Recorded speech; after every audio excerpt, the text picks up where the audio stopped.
Her hands trembled as she held the envelope, knuckles pale against dark, weathered skin. Inside it lay everything she had: 6 months of skipped meals, sleepless nights, and long walks to work when the bus fare was too much. The teller looked at her as if she were invisible. "Ma'am," he said sharply, tapping the counter, "we don't handle large cash deposits like this without verification." Heads turned. The murmur of the bank slowed into silence. The elderly woman froze, her heart pounding so loudly she could hear it echo in her ears.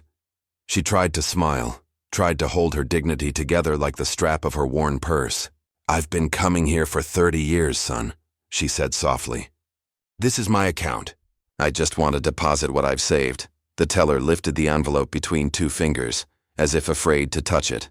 "Cash?" he muttered. "That's not exactly standard procedure." The word cash rolled from his tongue like something filthy. He began spreading the bills out, counting them slowly, one by one, while everyone behind her stared. A woman in pearls frowned. A man in a business suit whispered something that made the others chuckle. Every eye in the lobby seemed to pierce through her pride. The old woman's name was Evelyn Carter, 74 years old. She had cleaned office floors and church halls for half a century. She'd raised 3 children on a janitor's pay and a promise she'd never break the law. Never beg, never be a burden. But now, standing in that marble-floored bank, she felt smaller than she had in her entire life. The teller sighed as if her money was wasting his time. "Do you even have documentation for this?" he asked. Her voice shook, but not from fear, from disbelief. "It's my savings, sir. Every penny from my work," he gave a dry laugh. "From cleaning jobs?" The laughter rippled through the line behind her. Something in her chest cracked. Not her heart, her patience. She looked at him steadily. "My husband used to tell me, Evelyn, don't ever let people's money make them think they're better than you. He died believing this city still had decency." Her lips quivered. Maybe he was wrong. The teller's smirk widened. "Ma'am, I'm going to need you to step aside. We have protocols for suspicious deposits." Suspicious. That word hit her like a slap. She had worked 50 years, paid her taxes and raised her kids to respect people. And now, because her money didn't come from a fancy company name, she was suspicious. The old woman gathered her envelope, clutching it to her chest. She turned toward the door, eyes stinging. No one stepped in to defend her. No one spoke, but one man was watching. 3 spots behind her stood a tall figure in a charcoal gray suit. He hadn't looked up from his phone once during the chaos. But the moment the teller called her suspicious, his hand stopped moving. He raised his gaze, calm, unreadable, and watched Evelyn as she wiped a tear from her cheek. He saw the pride in her posture even as she trembled. He saw the exhaustion behind her eyes. And he saw something else. Disrespect. The kind of disrespect he never tolerated. When the teller pushed the envelope back across the counter, that was the final straw. A cold, controlled voice cut through the air. "Is this how your bank treats loyal customers?" The entire room froze. The teller blinked, startled. The man in the suit stepped forward, slow and deliberate, like someone used to owning the space he walked through. Evelyn turned, startled by the sound of that voice, deep, calm, but dangerous in its composure. He didn't look at her yet. His eyes stayed fixed on the teller. "You humiliate an elderly woman for trying to deposit her own savings?" he said softly. "Is that how you earn your paycheck?" The teller's lips parted, but no words came. The man leaned just slightly closer. "Apologize to her," he said. No one in the bank spoke. No one dared to. Evelyn didn't know who he was, but everyone else seemed to. And in that moment, standing there in her worn shoes and Sunday skirt, she realized this stranger wasn't just another customer. He was someone powerful. Someone feared, and for reasons she couldn't yet understand. He had chosen to defend her. Beat. "Like this video," the narrator's voice would say, "if you believe respect has no age limit." Because that was the moment Evelyn Carter's life changed. The exact second when kindness came wrapped in danger, and justice walked through the door wearing an expensive suit. The bank felt like a courtroom now, everyone silent, waiting for judgment. The teller stammered, "Si, sir." "I was just—" The man's voice didn't rise. It didn't need to. "You were just what? Doing your job or enjoying your little moment of power?" The teller's face drained of color. Customers stepped back, unsure whether to stay or flee. He motioned toward Evelyn. "This woman has been a client here longer than you've been alive." You'll treat her with respect. Then quieter, almost dangerous. Or you won't work here another day. The branch manager hurried from his glass office, sweating through his tie. Mr. Rossetti, I didn't know you were here. The name made several people gasp. Evelyn didn't recognize it, but the way the air changed told her everyone else did. Dominic Rossetti didn't even glance at the manager. Then you should pay more attention to how your staff represent your bank. He turned slightly, looking down at Evelyn for the first time. His expression softened, but his words stayed firm. Ma'am, if you'll allow me, let's finish your deposit properly. Evelyn blinked, unsure what to say. I didn't mean to cause trouble. He shook his head. You didn't cause it. You exposed it. The teller's hands trembled as he recounted the cash. No one breathed too loudly. When the receipt printed, Dominic took it himself and handed it to Evelyn. Here you go, Mrs. Carter, he said, using her name without being told. $3,200. All accounted for, the teller mumbled. I'm sorry, ma'am. Evelyn's lips quivered. You should be apologizing to yourself, she whispered, for forgetting your manners. A few nervous chuckles broke the tension. Dominic's jaw twitched, half a smile, half satisfaction. He looked back at the manager. I expect a formal apology to Mrs. Carter in writing by end of day. Then, almost as an afterthought, and a donation from your corporate fund to the city's Senior Workers Assistance Program. $5,000. Consider it a lesson in humility. The manager nodded frantically. Of course, Mr. Rossetti, of course. Evelyn couldn't believe it. Moments ago, she'd been treated like a criminal. Now the same men couldn't look her in the eye. Dominic turned to her. Do you have transportation home? She hesitated. I was just going to take the bus. He gestured toward the glass doors. Allow me. It's not safe for someone to carry that much cash alone. Evelyn glanced at the bank staff. Their fear, their silence, and back at him. Who are you, sir? His eyes flickered, blue steel under the fluorescent light. Just someone who hates seeing hard-working people disrespected. He offered his arm. Shall we? As they stepped out, whispers rippled through the lobby. Some said he was a businessman. Others, a man you never wanted to owe money to. Evelyn didn't know which was true. All she knew was that the stranger who had defended her carried a kind of power she hadn't seen in her lifetime. The kind that could silence an entire room without raising his voice. And for reasons she didn't yet understand, he had used that power for her. The black sedan outside gleamed like liquid night. A man in a tailored coat opened the rear door without a word. Evelyn hesitated. I really can manage, sir. The bus is, Dominic smiled gently. 3 miles in this heat? No, she slid in, clutching her purse like armor. The interior smelled of leather and something faintly floral. Too clean, too quiet. For a minute, neither spoke. The city rolled past in slow motion. Glass towers giving way to cracked sidewalks and corner stores. Finally, Dominic said, You shouldn't have been treated that way. She looked down at her hands. I've seen worse. Maybe, he replied, but it shouldn't be normal. Evelyn studied him from the corner of her eye. You talk like someone who's seen both sides. A faint smirk crossed his lips. Maybe I have, she wanted to ask more. But something about him. The calm authority, the bodyguard in the front seat, the way traffic seemed to move aside for their car, told her she might not want the answer. Dominic glanced at her worn shoes. Your husband, he'd be proud, you know. Saving to keep the house, her heart skipped. How do you know about my husband? I read people, he said simply. It's my business. Silence again. When the car turned down her street, she finally asked the question hanging between them. Why did you help me? He looked out the window, watching children play on the curb. Because once a woman like you saved me. My grandmother. She cleaned offices too. Every time someone disrespected her, I swore I'd make sure no one ever felt that small in front of me again. Evelyn smiled faintly. That's a powerful promise. He met her eyes.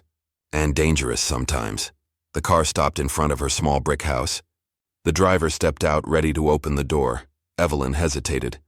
I don't know how to thank you. Dominic handed her a sleek black card. No company logo, no title, just a number and a name. Keep this, he said, in case the world forgets how to treat you again. She took it carefully. Mr. Rossetti, are you someone I should be afraid of? He paused, considering his answer. Only if you believe that respect is something to fear, then, softer. Call me Dominic. He nodded to his driver and the car pulled away. leaving the smell of exhaust and unanswered questions behind. Evelyn looked down at the card. No address, no business, just Dominic Rossetti embossed in silver. She slipped it into her purse and whispered to herself, I hope I never have to use it. But life, she would soon learn, had already used it for her. A week passed, then another. Evelyn returned to her routine, cleaning homes, cooking simple meals, watering the flowers her husband had planted years ago. The humiliation at the bank faded into memory, but the stranger's voice lingered like a song she couldn't forget. Sometimes, when she opened her purse, her fingers brushed the black card, smooth and heavy. She'd close it quickly, telling herself she'd never need a man like that again. Still, she wondered, who was he really? Neighbors whispered when a black SUV occasionally drove down her block, slow, tinted windows glinting in the sun. No one ever got out. The car always turned the corner and vanished. Evelyn convinced herself it was coincidence. Chicago was full of expensive cars. Still, something about it made her feel oddly safe. At night, she would sit by the window with tea, thinking about her late husband. You'd have liked him, Henry, she murmured once. Not his money, maybe, but his manners. Her laughter filled the small house, but it didn't erase the ache of loneliness. Then came the letter from the city, a reminder that property taxes were due next month. She smiled. For once, she was ahead. Her deposit had been processed without issue. The house she and Henry built was safe, or so she thought, because peace, like savings, never lasts forever when the world is watching. Saturday morning brought a cleaning job she hadn't expected, a wealthy socialite hosting a charity gala in the Gold Coast district. Evelyn arrived early, dressed neatly, hair pinned back. The mansion looked like something from another world. Chandeliers, white marble floors, a piano no one played. She worked quietly, polishing silver and arranging flowers. By noon, guests began arriving, politicians, executives, actors. She kept her eyes down the way domestic workers learn to, until she heard a familiar voice. Mrs. Henderson, thank you for inviting me. Always a pleasure to support children's hospitals. Her hands froze. That voice, calm, confident, warm, she'd know it anywhere. She turned slowly. There he was, Dominic Rossetti, in a black suit, shaking hands, smiling for cameras. For a heartbeat, she forgot where she was. He noticed her almost instantly. His eyes softened with recognition, a flicker of surprise and genuine pleasure. Evelyn, he said quietly, crossing the room. It's good to see you again. The hostess blinked, confused. You two know each other? Dominic smiled faintly. We've met. Mrs. Carter once reminded me what real work looks like. Evelyn blushed. I just cleaned a bank floor with my pride that day. A few guests laughed politely, unaware of the history behind the words. Dominic lowered his voice. How have you been? Grateful, she said. Still working, still standing, he nodded. That's more than most people can say. Before she could respond, the sound of shattering glass cut through the chatter. Screams followed. Evelyn dropped the tray in her hands. At the front door, 3 masked men had burst in, waving guns. Everybody down, one shouted. Jewelry, phones, cash, now. The room erupted in panic. Guests screamed, ducked, fumbled for cover. Dominic's expression changed instantly. The warmth drained, replaced by something cold, lethal. He stepped in front of Evelyn. Stay behind me, he said quietly. One of the intruders barked, Who the hell are you? Dominic's voice was calm. The last man you should have pointed a gun at. Before the robber could reply, the double doors slammed open. 6 men in dark suits stormed in, silent, coordinated, armed.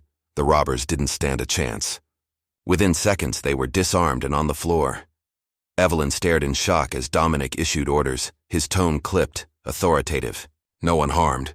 Call the police. Secure the exits. When it was over, the guests erupted into applause and relief. The hostess sobbed, thanking him again and again. Dominic brushed it off, eyes still scanning the room. Then he looked at Evelyn. Are you hurt? She shook her head. No, but who are you really? He hesitated, the first crack in his composure. Someone with a complicated job. As the police took the men away, Dominic leaned close and whispered, Those weren't random thieves. They were sending me a message. Evelyn's eyes widened. A message? From who? He exhaled slowly. That's what I need to find out. And in that instant, Evelyn understood what kind of man she had met. A man who could silence a bank with a word. A man who commanded armed guards with a glance. A man whose kindness came wrapped in danger. Dominic Rossetti had saved her life twice, but this time she wasn't sure from whom. The house was quiet after the chaos, but the silence felt heavy, unnatural. Evelyn stood in the kitchen, shaking as she picked up shards of glass. Her hands still trembled from the sound of gunfire echoing in her ears. Dominic appeared at the doorway, his tie loosened, his face unreadable. For the first time, she saw something she hadn't seen before. Guilt. "You shouldn't be cleaning," he said softly. "You should be resting." She didn't look up. "I've been cleaning my whole life. It's how I make sense of things," he sighed and stepped closer. "Those men weren't robbers. They were professionals. They came for me." Evelyn's hands stilled. "Then why did they threaten everyone?" "They wanted me to watch people suffer," he said. "That's what men like that do. They send messages." Her voice was small but steady. "And what message did they send?" "That I have enemies," Dominic said quietly. "And that those enemies will use anyone near me to hurt me." She turned then, eyes searching his. "Why tell me this?" "Because you deserve the truth," he said. "You got pulled into something dangerous because I couldn't keep my promise." "What promise?" she asked. "The one I made to my grandmother," he whispered. "That no one would ever disrespect good people on my watch. I meant it, Evelyn. But today you almost paid for it." He moved to the window, staring out at the flashing police lights still painting the street red and blue. She followed his gaze. "You're not a banker, are you?" "No," he admitted. "I'm in businesses that require influence. Real estate, shipping, finance, West, and other things the law prefers not to ask about."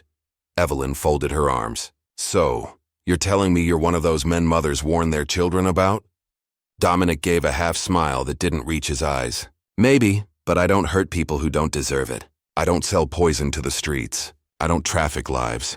I deal in control, the kind that keeps the worst kind of men away from the people I care about." She studied him for a long time, then asked, "And what does that make you?" His answer came low, almost to himself. "A man with blood on his hands, who's still trying to wash them clean." Evelyn's voice softened. "I don't know your world, Dominic. But I know this. The only thing worse than living in fear is living without purpose." He turned to face her, surprised. "You're not afraid of me?" "I should be," she said honestly. "But I'm not. Because I've looked evil in the face before. Poverty, sickness, cruelty. You're not that. You're just lost," he almost smiled. "You talk like a preacher." She chuckled faintly. "No, child. Just a woman who's lived long enough to see what power does to people." Dominic lowered his head slightly. "If you stay near me, you'll always be in danger." "I've been in danger my whole life," she said. "But I've never had anyone stand up for me before. I won't run now." He looked at her for a long moment, something unspoken in his eyes. Respect, maybe even relief. Outside, the sirens faded, but both of them knew this wasn't the end. It was only the beginning. The following week, the world moved slower. Evelyn kept her routine simple: church, work, groceries. Nothing unusual, but Dominic's warning lingered like an echo in her mind. She hadn't seen him since that night. No calls, no cars outside her house. Just silence. Then, one rainy evening as she stepped off the bus, a van pulled up beside her. She barely had time to scream before the door slid open. Hands grabbed her. A cloth pressed against her mouth. Darkness swallowed her whole. She woke tied to a chair, the smell of oil and rust in the air. Her vision blurred. Figures moved in the shadows. "Well, well," a voice drawled. "The famous Mrs. Carter." She squinted toward the sound. A man in an expensive suit stepped into the light. His eyes were cold, snake-like. "My name is Vincent Morelli," he said. "You've been keeping interesting company." Evelyn's voice cracked. "I don't know what you're talking about." "Oh, I think you do," he sneered. "You see, Dominic Rossetti cost me a lot of money, and you, dear lady, have become leverage." He leaned close, smiling cruelly. "Don't take it personally." "Business is business." Evelyn's heart raced. "You think he'll care enough to pay for me?" Morelli smirked. "He already does." "We sent him a video. I'm sure he's on his way." Across the city, Dominic was indeed on his way, and he wasn't alone. In the back of an armored SUV, he loaded a pistol and slipped on black gloves. His expression was pure steel. Marco, his second-in-command, glanced at him. "Boss, she's just an old woman." "You don't owe her this." Dominic's reply was quiet but lethal. "I don't leave debts unpaid." The SUV screeched to a halt outside a warehouse on the docks. Rain poured down in sheets. Inside, Morelli checked his watch, annoyed. He's late. That's when the power went out. A second later, the doors exploded open. Gunfire, shouts, chaos. Dominic moved through it like a shadow. Fast, precise, merciless. When the dust settled, Morelli was on the floor, gasping. His men scattered like broken chess pieces. Dominic approached slowly, gun steady. "You made a mistake touching her." Morelli spat blood. "You think you're a hero, Rossetti? You're just a thug with good manners." Dominic's jaw tightened. "Maybe.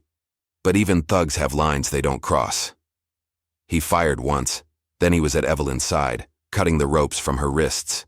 She collapsed into his arms, shaking. "I knew you'd come." He didn't answer. He just wrapped his coat around her and whispered, "You're safe now."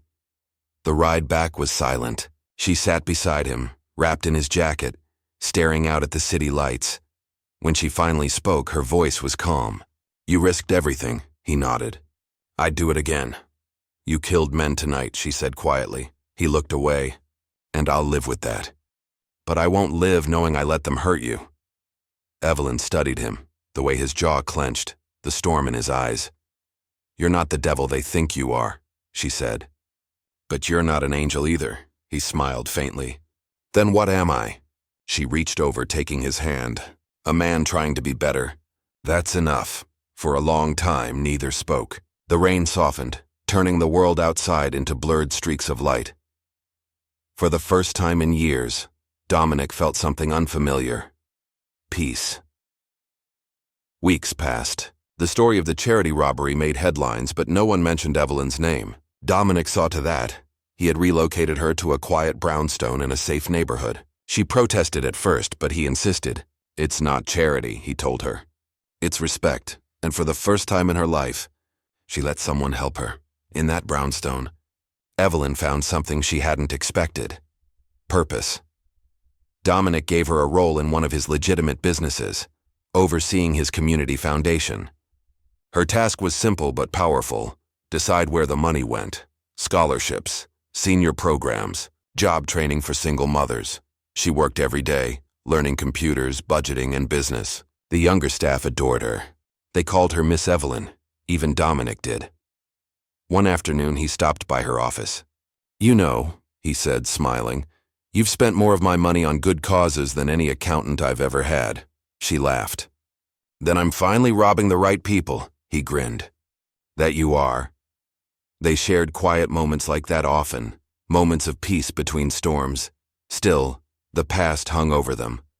One evening, as the sun dipped behind the skyline, Dominic stood by the window, hands in his pockets. "Do you ever regret it?" he asked softly. "Meeting me?"